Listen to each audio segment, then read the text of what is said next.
Hello there, lovely people. It's Alex from Nintendo Life here, and I'm not alone. I'm joined by the venerable, the wonderful Felix and Xeon. But before they say a word, I just have to say, Nintendo Switch, you are 7 years old. It's time you moved out. No. Hello, Felix and Xeon. Hello, Alex. I wish I was 7 years old again. Very excited to talk about today because, man, it's time to talk about how old we all feel. Yep, I feel tremendously old. I have to keep reminding myself just how long ago it was that the Switch came out. Because in my mind, it's sort of like, oh, yeah, it was sort of, yeah, I was living with my partner. We were in the flat. No.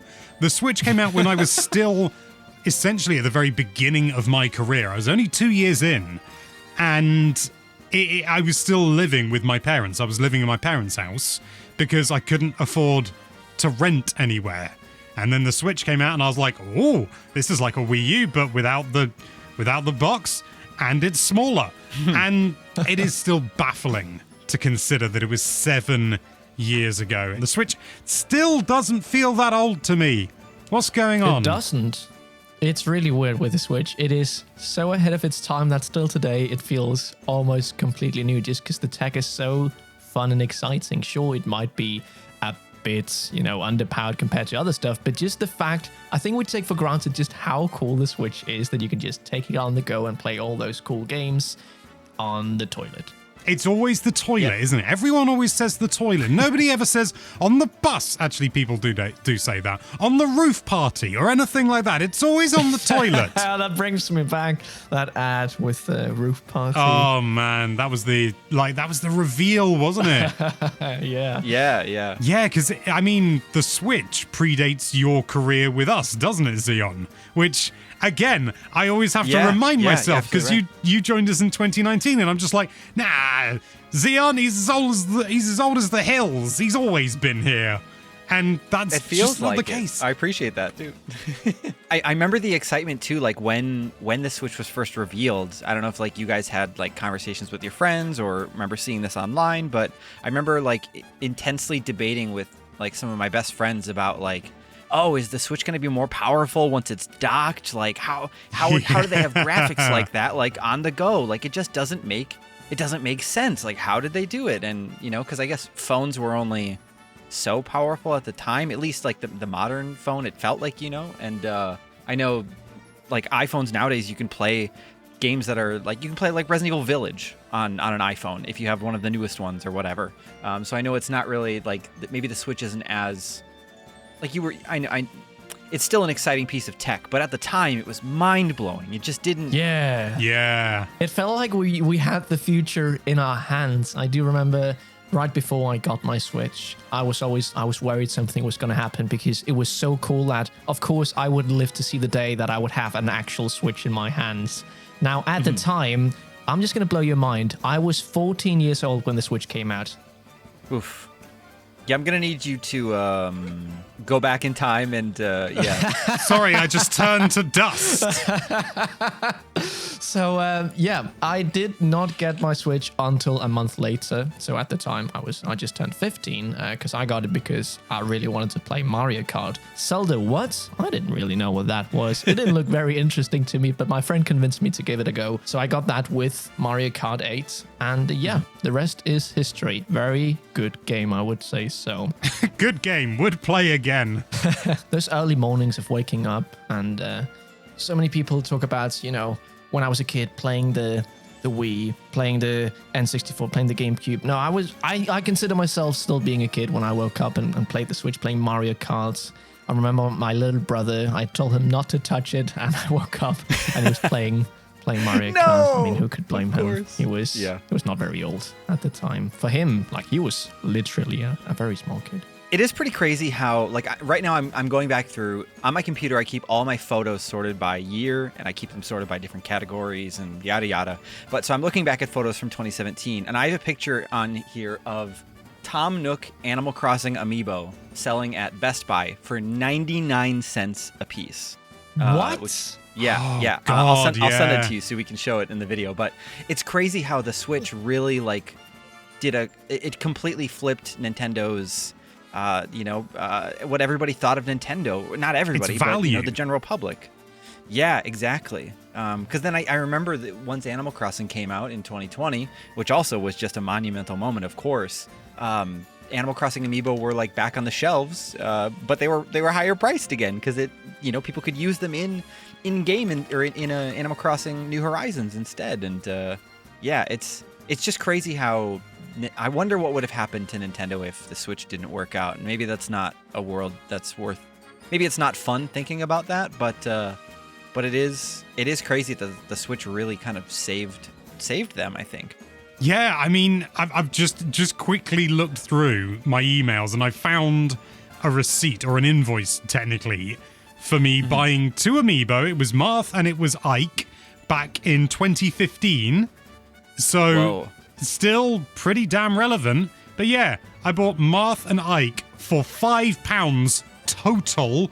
Not each, £5 total. They were like £2.50 each. That's amazing. Yeah. I'd like to do that now. Yep.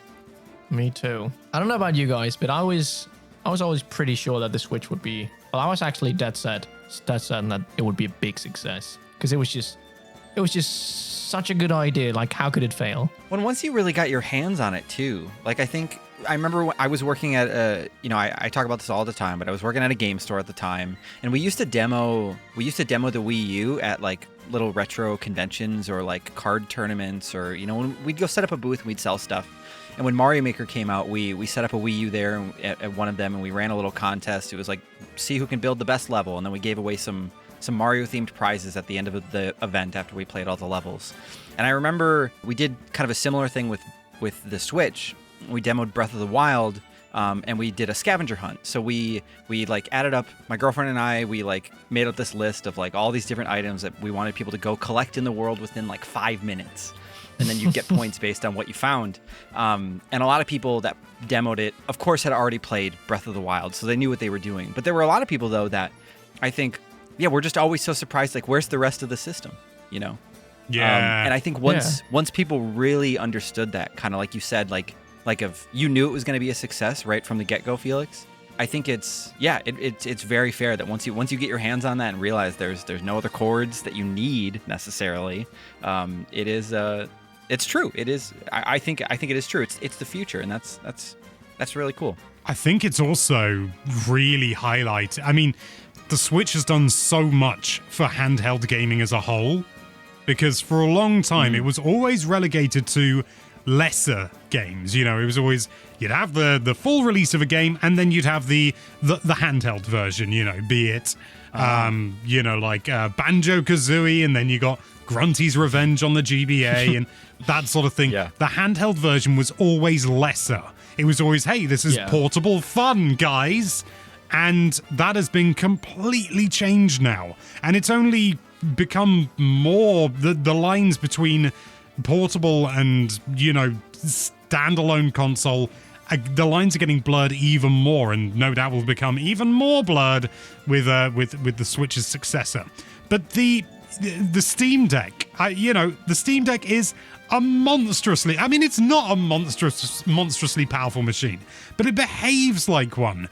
And I genuinely don't think we'd have the Steam Deck if it weren't for the Switch. I think the Switch proved to everyone that, hey, handheld gaming is not only still relevant, but it can go toe-to-toe with TV experiences. And that is no small thing. Yeah.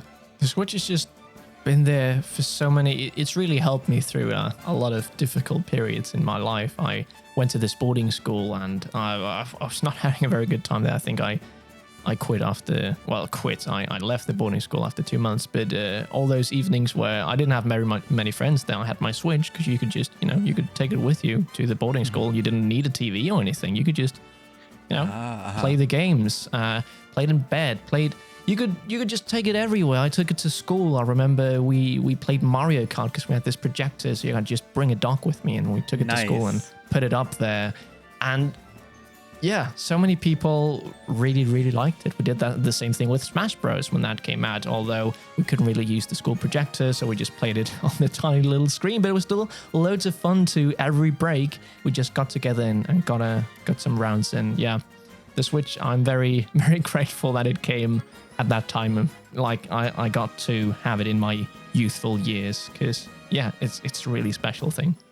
Well, not to try and one-up you or anything like that. That's not what I'm trying to do, but I owe the Switch my career. I genuinely think if Nintendo had come out with something equivalent to the Wii U in terms of its success, I'm not sure I'd still be doing this. I mean, maybe I would, but I wouldn't have a house and a mortgage. You know, maybe if it was more successful, maybe I wouldn't have a mortgage. But you know, but at the same time, well, I kind of want to cut you off for a second, Alex, because I just want to say that for the record, you're such a smart and talented, and you're a skilled dude that you'd figure out something else to do. But I'm glad that you're doing this, and that's all I want to say. Yeah. I mean, you know, maybe I would have gone on to be a bank manager or something, and I would have had, I don't know, 9 children, and I would smoke cigars, and I'd go, wah, wah, wah, wah, wah, wah, wah, wah. We don't and know. You still have your house. It may not be this house, I'll tell you that for free. So one thing that I appreciate the Switch for a lot over the course of its 7 years, and we'll probably see more of this down the road, is how many different remakes the Switch has gotten, you know, like Famicom Detective Club, Mario RPG, Another Code, or Trace Memory, Live Alive, you know, the list really goes on. But one thing that I was kind of noticing going back and looking at like the list of all of the Nintendo published or Nintendo developed games is that we really didn't get a whole lot of new IP on the Switch. And maybe if we went and looked back at like the GameCube or the Wii, no, the Wii, I think the Wii has a lot of new IP. But you know, I feel like the Switch kind of played it really safe in a lot of ways. And I guess I'm curious how you guys feel about that. Maybe even the Switch owes part of its success to like, you know, not taking a whole lot of risks when it comes to the games, because we got stuff like ARMS, Ring Fit, Astral I've been Chain standing here waiting to do the developed. ARMS theme for ages. Ooh, come on, Alex. Whoa, whoa, whoa, whoa, whoa, whoa. I'm gonna do the whole thing if you let me carry on. I wasn't going to And I cut you off. hasten to remind you, it loops. I mean, the only other, for the record, the only other first-party IP that I could find was Game Builder Garage, the Labo stuff, Snipper Clips, and Sushi Striker. And a lot of those were like early on in the Switch's life. So yeah, I guess like, was that something that you guys really considered? Was that we didn't really get, you know, many, or how did you feel? I mean, Did it I matter? would argue that even if it's not literally, Splatoon was kind of a Switch IP. I mean, I know it's not technically, it came out with the Wii U. I'm not downplaying Splatoon at all. Although, ironically, that's when I first learned about the Switch, when it was codenamed NX. I was on a flight to Germany for a Splatoon event on the Wii U. And yeah, it was... I mean, didn't have any signal. I was there with a Nintendo rep, and as we touched down, suddenly got signal back, and she used some choice words, and she just said, "Nintendo's announced a new console." Oh my gosh, it was that day was the announcement. It was that day. I mean, it was still just like codename NX. You know, we didn't know any details or anything like that, but it was Nintendo going, "Oh my god, we're aware the Wii U hasn't done splendidly. Don't worry." Yeah. And also it's because they were doing the mobile stuff and they wanted to reiterate, no, we're still doing hardware. Don't you worry, sunshine. But yeah, there was some colorful language upon landing. Did I ever tell you guys the story about when I was at the Zelda Breath of the Wild E3 booth? So this was 2016. This was before the Switch was like shown off, or even like we didn't know what it was. Did I ever tell you about the person that like accidentally like shared private information about the Switch, but like I think they didn't realize it in the moment, or they were being cheeky? What? Did I ever tell that? No, go ahead. So this is super quick, but so when I was at E3, 2016. I was going into the booth, and I was writing for Zelda Informer at the time, or Zelda Dungeon, and I was doing a big video about like just showing off the entire booth. So I spent, because Nintendo's E3 booth that year normally in past years they like sprinkle different games around, but that year it was just Breath of the Wild. And so I was in there like as much as I could to get photos and video, and I was getting brought in during someone's appointment because they had like this kind of entry space that you had to go into, and you watched a little video, and then a screen lifted up, and then you got to walk into the booth. It was really magical. But on my way like into that room, I was being escorted with like a few other, like, I don't want to say VIPs, but just like people that had appointments, or maybe it was VIP buyers in different companies, or maybe what. SIPs, somewhat important people.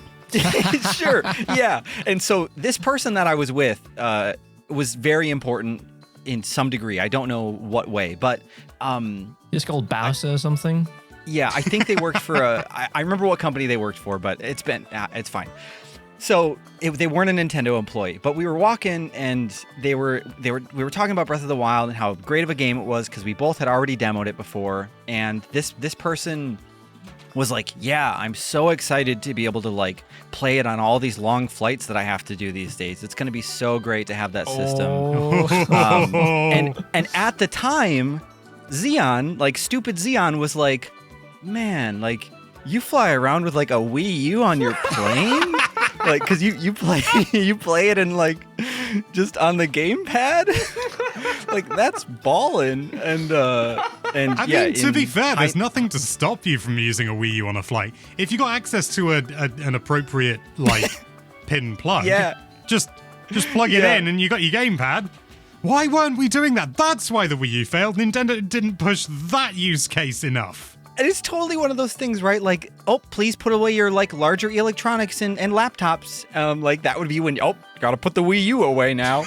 But like, I that's really where my head was at. And I think, in hindsight, I think they were accidentally telling me that the Switch was definitely portable. And they were, for the record, they did work for a big company. So I believe this story, the more I believe that that's what they were trying to say. But yeah, be honest, Xeon, did they work for Nintendo?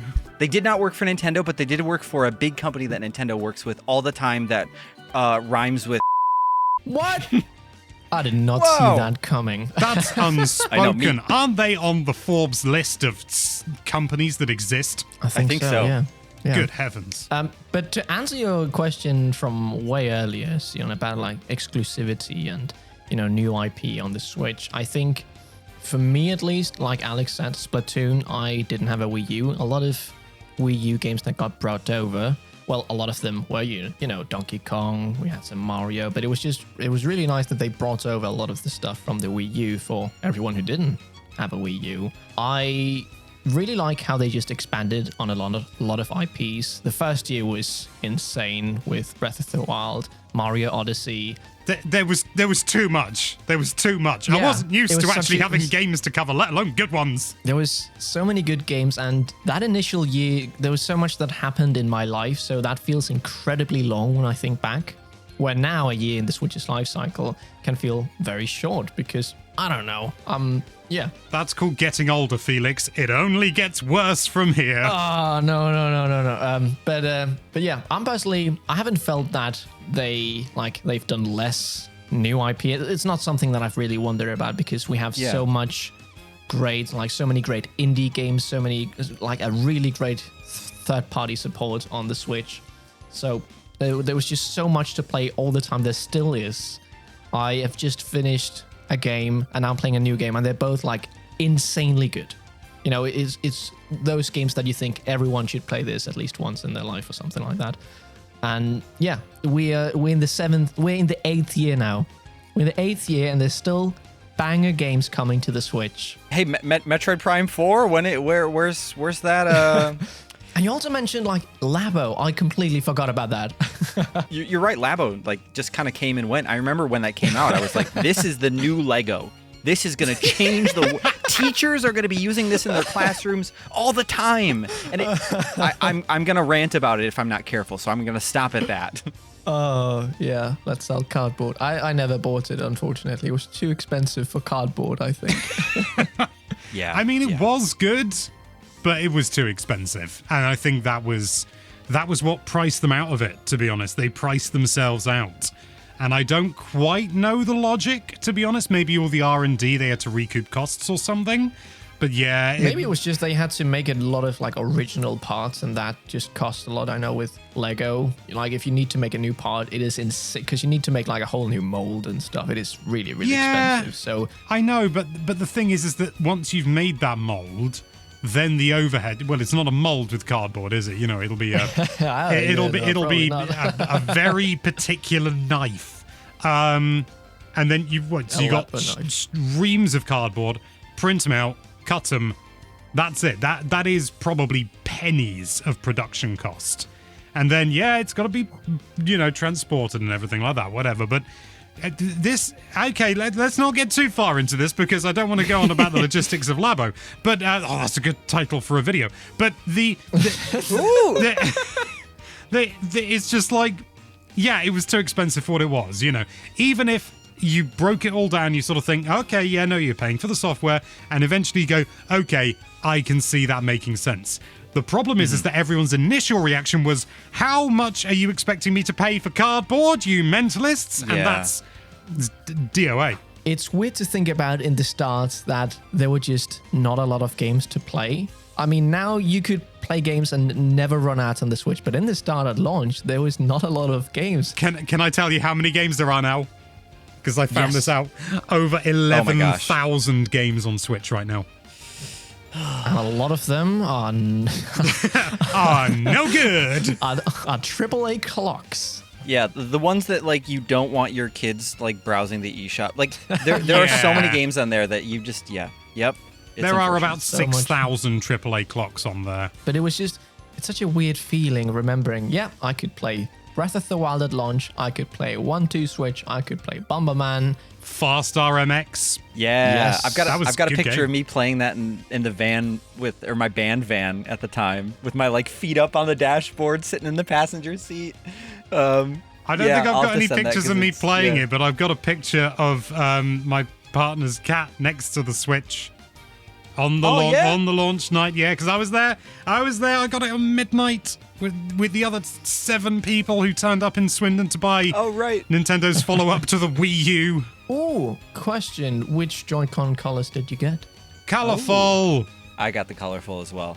I went with the red and blue. I went with the gray one. I don't know what my thinking was. I still don't have the gray, and I'm desperate. Well, I'm not desperate for them because I could just buy them. But I want them. I just don't want to have to spend any money on them. I remember when my Joy-Cons then drifted, like both started drifting at some point. I then bought emotionally the or ones. What?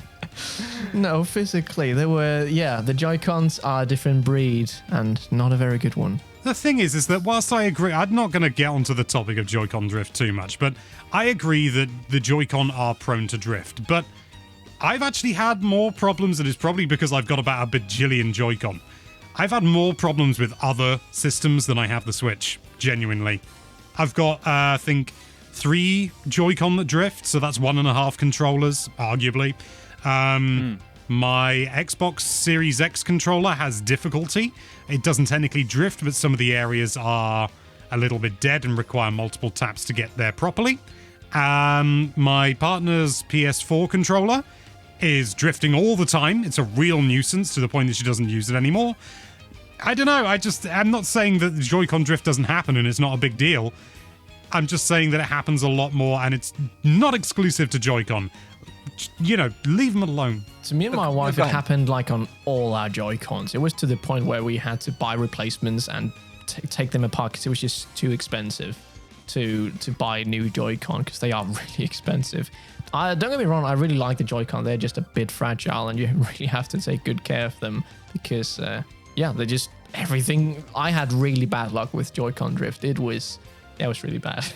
Oh, yeah. Speaking of bad luck with Joy-Con, for the first time in my life, I pride myself on this, I guess, in a weird way, but I dropped my Switch while I was out and about. I have this, like, hoary Tears of the Kingdom... Yeah, I have this hoary Tears of the Kingdom, like, bag, and I forgot to... It's like a crossbody bag, and I forgot to zip it up, and because I think I had my wallet in the same compartment my Switch was in, and I was walking down the street, and just all of a sudden I heard a slam behind me and turned around and looked, and I had my Animal Crossing Joy-Con on it, and one of them is like snapped and like the screws are coming out, and I need to try to see if I No. can. Yeah, I think it still works, but it's like, yeah, it's Look not how they good. massacred my boy. I know, and I can't even send it into Nintendo because then they might send me back a pair of gray ones and not Animal Crossing ones. And I just can't have that. Also, to be fair, you dropped them. That's not Joy-Con drift. Yeah. I've only dropped my Switch nonce. I've never dropped it because I take care of things. Hey, Hey, I think now. Sion took care of it. It was just an honest mistake. Yeah, man. No, we talked about like all the the Switch was futuristic. It was so great, but one thing aside from the Joy-Con drift, which wasn't an issue until a couple of years down the line, the kickstand, man, that was horrible. Mine just kept like popping off Yeah. in the end, and you could really not use it after getting the OLED. That is such a big upgrade. It is really. I'll be honest, the Monumental. OLED sans the screen, maybe, like the screen being an OLED, but the Switch OLED is what the Switch should have been. Yeah, With like the definitely. kickstand, the metal body, the size of the screen, not necessarily an And OLED some really screen. good speakers. Yeah. Yeah. I love the mean, OLED. I can't go back. No. That does make you wonder. Like, I know when it comes to Switch 2 discussions, we often talk about like, you know, some of the games, or you know, what the hardware, like how is it gonna run? You know, is it gonna be of course it's gonna be better than what the Switch is, but you know, That'd but be yeah, a I wonder curveball, what wouldn't it, if it was slightly worse? Yeah, but the battery life, it never dies. It's got a solar panel under the screen. When I wonder what the Switch 2 is gonna, you know, like what kind of improvements can they make, you know, to kind of touch on, you know, what you guys said about like, oh, the Switch 2 feels like what the Switch 1 should have been. You know, the Switch, like the OLED at least, it doesn't, to me, it doesn't really feel like they can do things Better like, ergonomics. yeah. Oh, you think so? Well, Yeah. Oh yeah, it's not the most comfortable console, Yeah, I wouldn't turn them down. but other than that, yeah, the Switch OLED is very peak, like Yeah, design-wise. It's in a good place. It is. Slim, it's sexy, it's up for fun. What? Got the OLED. Sorry, that just sound. Yeah, I'm not. Gonna It was say that. meant to sound. Okay, shall we wrap up? Sure. Let's wrap things up now. And I think we should wrap things up with something we definitely haven't been discussing for several minutes that we've edited out. We're going to end on a haiku each about the Nintendo Switch and the 7 years that it has had. Who would like to go first? Felix? Yes. Can let's I go do first? it. Because mine's very bad. Okay. Mine's very bad as well. Don't worry, Theon. Okay. Oh, okay. Okay. My haiku about the Nintendo Switch is, I love my Switch 1. I love to travel with you. I'll never leave you. That's very nice. Yeah. Switch 1. Sneaky. You needed a syllable and by gum you found one. Thank goodness for the syllablecounter.net. Felix. Yes. The Nintendo Switch is 7 years old right now. I feel very old. Jackson's fans out there will understand the melody. That was lovely. Mine's Thank you. mine's a bit more straightforward. It's just simply small, powerful, slim. Your games are masterclasses. Thank you so much, Switch. Thank you so Wow. much for watching, everyone. Thank you so much for playing my game. That was really sweet. nice. Yeah. Well, there we have it. But now it's down to you guys watching/listening. Why not leave a comment down below? Tell us your memories of the Switch. Are you crumbling to dust at the thought that the Switch is 7? Or do you think it's got another 7 years in it? Let us know in the comments. But for now, thank you so much for watching. If you like this video, then why don't you write a haiku in the comments about that subscribe button, and be sure to check out nintendolife.com for all sorts of lovely Nintendo-related content. Thank you again for watching. Bye-bye. I wonder if the Switch 2 is going to live to be 7. Nope. It's gonna die at 6 years and 364 days. I've got a haiku about the subscribe button. It goes, subscribe, subscribe, subscribe, subscribe, subscribe, subscribe, subscribe, subscribe. Oh, Please. man. He got it.